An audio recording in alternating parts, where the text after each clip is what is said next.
Welcome, horror fans and cinephiles, to Tales and Thrills.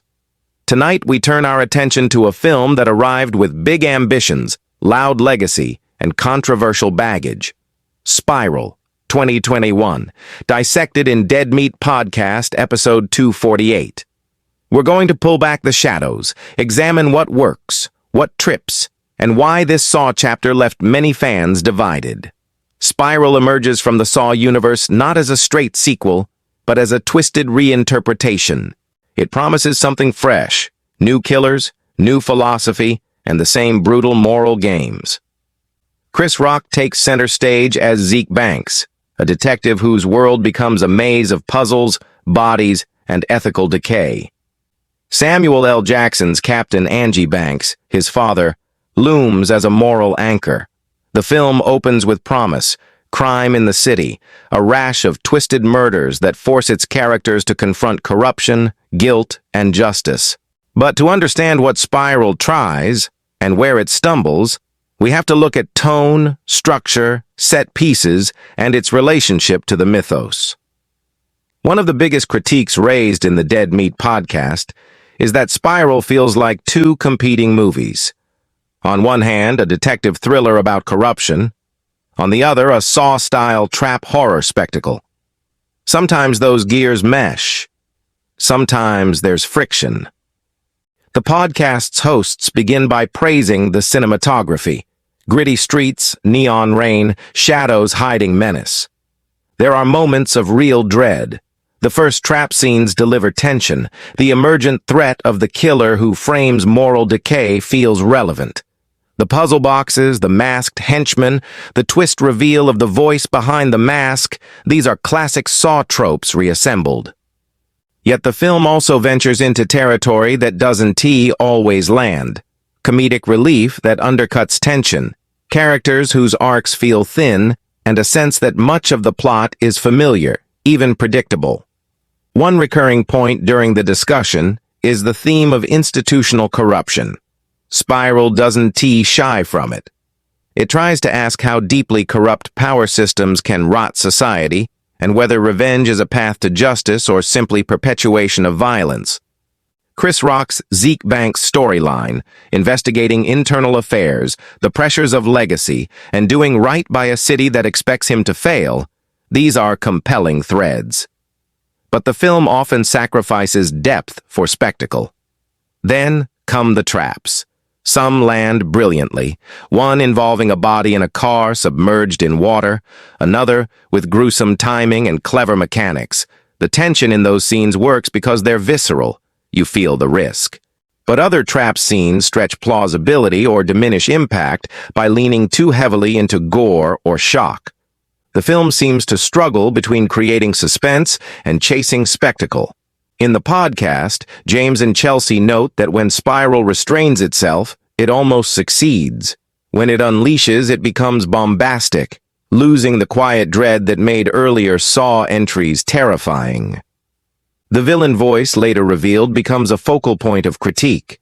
The podcast hosts note that Spiral tries to reinterpret the Jigsaw ideology, that pain, judgment, and seeing people suffer can be a catalyst for change. But here, the moral tone wobbles. Is the killer's mission justice? Is it vengeance? Or is it grandstanding? The voice behind it sometimes inspires fear, sometimes feels like a megaphone for anger without nuance. Fans on Reddit echo this.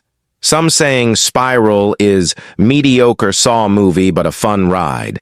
Others arguing that because Jigsaw's original moral framing is strong, this version feels diluted. Reddit. Another narrative thread is the character work. Zeke Banks is sympathetic, trying to balance duty, guilt, and family. His relationship with Angie Banks adds emotional weight, but supporting characters fare less well. Some are archetypes, the corrupt police, the criminal underlings, the betrayed victims. There is not always enough space given to them to feel distinct. The podcast falters here, praising Chris Rock's presence, but lamenting that some personalities are thin, typical. The pacing is uneven. The first half builds well, setting mystery, tension, and character. The middle sags sometimes under the weight of exposition and attempts at social commentary. Then it kicks back into gear with trap set pieces and a climactic sequence that tries to tie everything together. But that tying together is both refreshing, for fans wanting surprises, and frustrating because some plot threads slacken or leave unanswered questions. Visually, Spiral succeeds more often than it fails.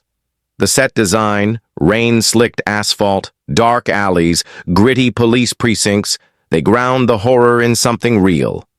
Lighting is used well to hide threats. Sound design contributes. The dripping water, sudden mechanical noises, the masked whispers, they create tension. The podcast hosts often reference how much of what makes horror work is what's unsaid or unseen, and Spiral sometimes gets that right. Now let's talk themes and legacy. Spiral takes on legacy in a literal and metaphorical sense. The idea of legacy in Saw has always been complex. The Jigsaw killer's legacy, the survivors, the copycats. Here, Spiral attempts to pass the torch, to question whether someone outside the original killer's sphere can take up that mantle. There's also the commentary about modern policing, corruption, economic inequality, privilege. These are big topics. Spiral tries to engage. The podcast gives credit for ambition, even if it doesn't always follow through. Audience reaction has been mixed. On forums, many expressed disappointment that Spiral didn't feel scary enough or original enough. Others defend it. Chris Rock's performance, some smart trap designs, and occasional emotional moments are cited as redeeming. Dead Meat Podcast reflects these divides. Moments of strong praise, moments of frustration. One of the more interesting critiques is the film's predictability. Though many plot twists are supposed to surprise, longtime Saw fans often guessed outcomes. The voice reveal, the corruption twist, some of the trap locations, many saw them coming. The podcast points out that in horror, foreknowledge often blunts impact. But they also admit that some predictability is unavoidable in a legacy franchise. Finally, does Spiral refresh the Saw franchise? The podcast leans toward yes, in part. It doesn't fully replace original entries, but it charts a path forward. It tries to modernize, bringing in social issues, using recognizable actors from comedy and drama, updating aesthetics, but its reach is limited by what it borrows. Ultimately, it's a bridge, not a destination. So what is the verdict? Spiral is ambitious. It has moments of horror that catch you off guard. It has themes and visuals that are strong, but it also has structural issues, tonal inconsistency, occasional overuse of spectacle, underdevelopment in character arcs. It's a middle Saw movie, not bad, but not top tier. It's a worthy entry, especially if you come in ready for moral questions as much as jump scares.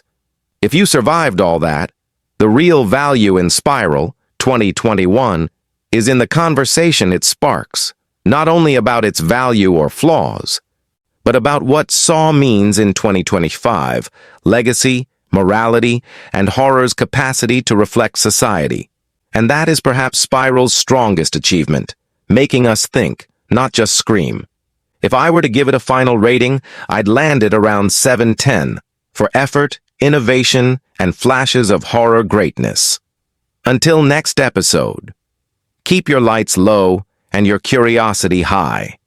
Because sometimes the scariest things aren't in the traps. They're in how we judge them.